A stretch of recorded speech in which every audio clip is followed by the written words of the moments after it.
What's your name? My name is Destin. And where are you from, Destin? I'm from Cameroon. Good. We're going to talk a little bit about some of the barriers that precarious migrant youth face in finding a place to stay in Canada. So, in general, what are some general barriers that they might face? Well, precarious migrant youth would face a number of problems to access housing in Canada. The first and most important problem that they would face in accessing housing is the issue of landlords that they want to give their housing to particular people. They would rather not give it to newcomers because newcomers often have, of course, they're newcomers, so they don't have credit. They don't have enough credits, and when they go through your records and check your credits, they most of them would say no, they can't give you a house because you don't have credits. So also another issue is the problem of first and last month rent. So it's always so difficult for people to afford that. Like right at the start when they just arrived to Canada, trying to get the first and the last month rent is not easy, especially say in Toronto, where housing would be about $600 to $700. So we're talking about 1,400 to afford for your first time payment. So it's not very easy to come about things like that. Okay, so if someone can't find a house and they're being discriminated against, what do they do? Where can they go? So it's they can. That's why we So have maybe again, resources. if a precarious migrant youth can't Yeah. find a house, where could they go?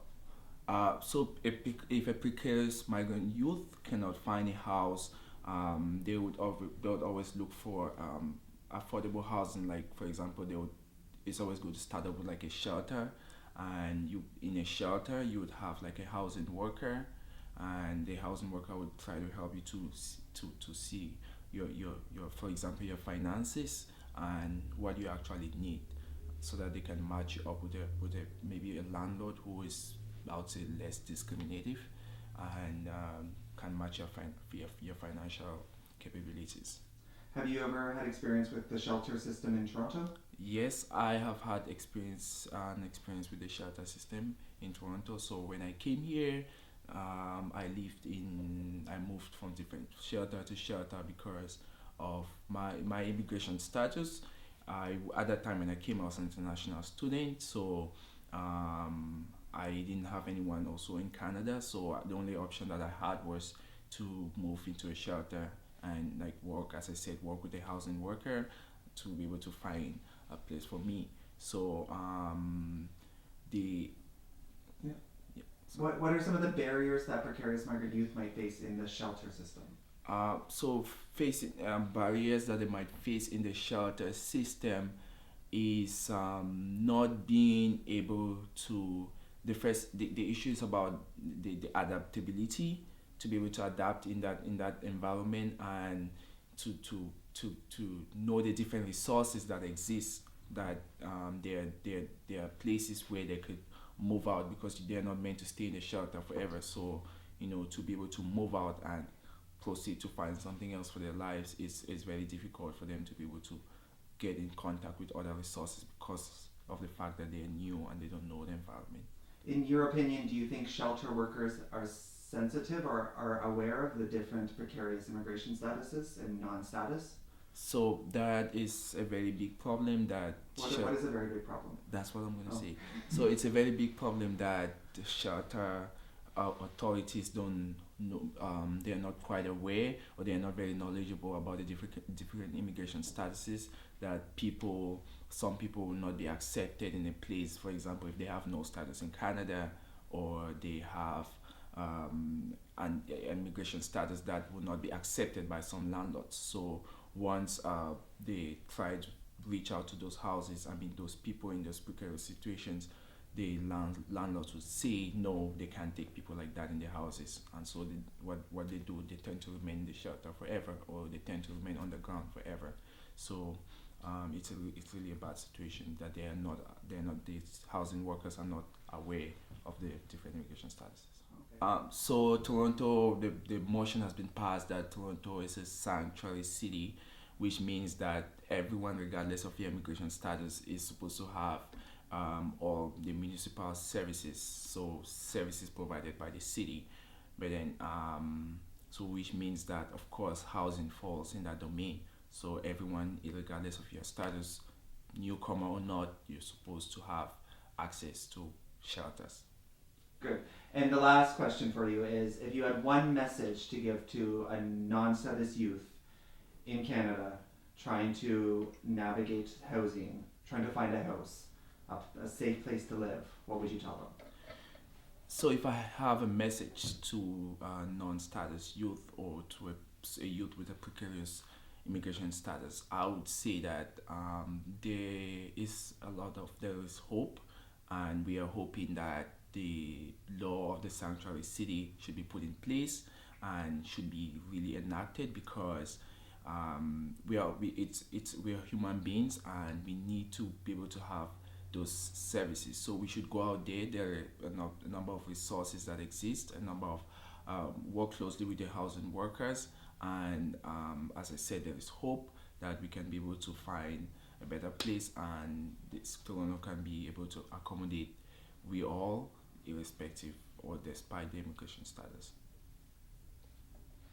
What are some general barriers that precarious status youth might face in Toronto in trying to find a house or an apartment? So precarious migrant youth would have a number of difficulties to be able to access housing.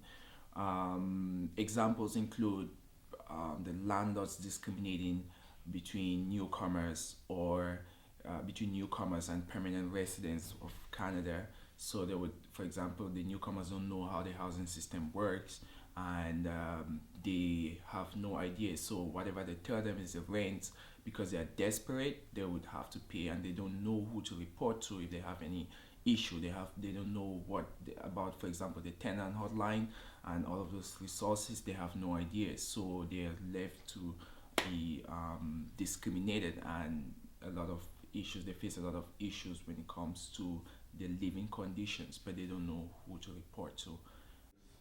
So my message for precarious status youth is that it might be difficult to be able to find the best environment or the best housing situation, but I think that there is still hope, because there are still some places that are aware of these issues and they try to help. It's very obvious that the resources are limited, but in general, there are a few places, and there's hope that we can always have a place to stay, and that if we search and if we try to connect with different organizations, we might be able to find just a perfect place for us to stay. Well, personally, I did not expect anything, because I didn't know that I was going to come to Canada, but once I kind of knew that I was coming to a place which was more better than my country, I knew that I was coming to somewhere where I was going to have better opportunities and a beautiful life. Was it the same in terms of housing? No, it was actually a very, very tough situation for me to be able to find a housing situation. It was very, very tough for me to be able to settle down, to be able to find a house, and to get on my feet in terms of housing. What were some specific difficulties you faced in looking for a house? Well, particularly in my case, because I was an international student, I didn't have anyone in Canada, I didn't have anyone in Toronto. I tried to call a shelter, a number of shelters to, so I could stay there for the night while I tried to figure out my stuff, but most of them asked for they would ask for permanent residency. They asked me if I'm a permanent resident and stuff, and I didn't have all of those identifications, so it kind of made things very, very difficult for me. Okay. And did you ever look into staying into shelters? Yes. So as I said, that was the first thing that I tried to do, because I didn't have anyone. I might not need that on the Snapchat. What did you try to do? But say the question again, because people don't know.